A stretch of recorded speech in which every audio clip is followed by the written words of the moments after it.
Hi there. Today we are going to I'm going to show you how you can change the background of a photo without any issue, any cropping, any shading here, of course.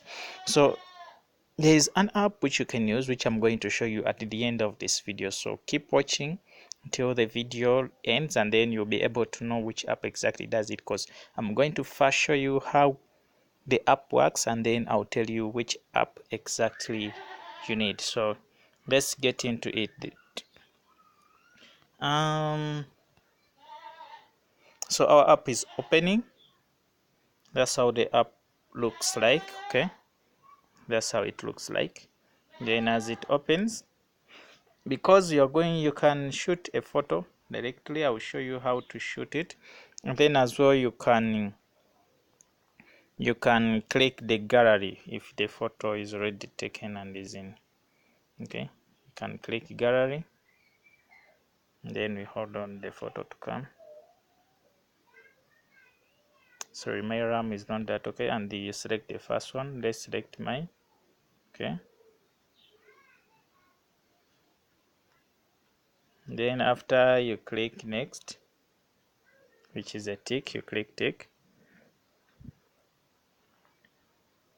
So our app is cropping, is removing the background, is removing everything.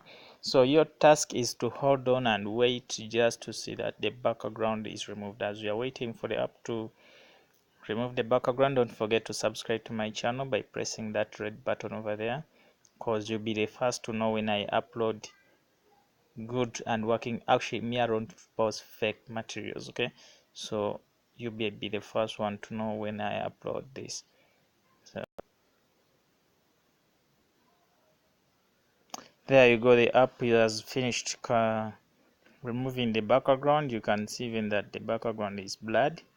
So it has many options, but for the sake of this video, let's just put background.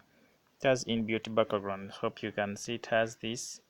I can put that. It has this. Can put that. It has this.